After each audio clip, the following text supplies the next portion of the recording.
আমাৰ আজি যিটো সিদ্ধান্ত হ'ল সেই সিদ্ধান্তটো হ'ল যে বিজেপি চৰকাৰখন অসমৰ মানুহৰ কাৰণে বাৰ্ডেন সমস্যাত পৰিণত হৈছে আৰু হিমন্ত বিশ্ব শৰ্মা অসমীয়া জাতিৰ কাৰণে ঘাতকত পৰিণত হৈছে।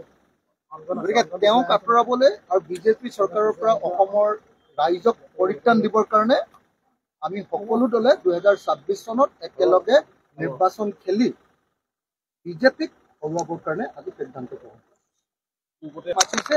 কংগ্ৰেছে জাত মাতিছে 100% আহিছে আৰু 100% পাৰ্টিৰ লিডাৰশ্বিপে সিদ্ধান্ত লৈছে যে 2026 চন আমি সকলোৱে ঐক্যবদ্ধভাৱে যুঁজিব লাগিব আৰু বিজেপিক হৰুৱাব লাগিব।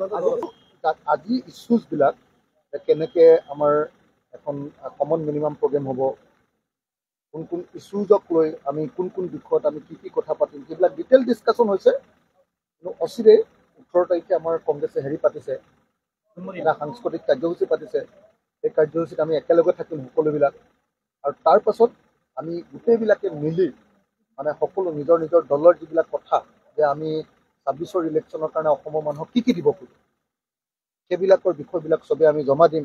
আৰু জমা দিয়াৰ পাছত তাৰ পৰা আমি এটা কমন মিনিমাম প্ৰগ্ৰেম বনাম আৰু 2026ত আমি বিজেপিক হৰুৱাম আৰু অসমক সাম্প্ৰদায়িক ৰাজনীতিৰ পৰা, হিন্দু মুছলমানৰ ৰাজনীতিৰ পৰা এখন ডেভেলপড আসামলৈ লৈ যাবলৈ চেষ্টা কৰিম।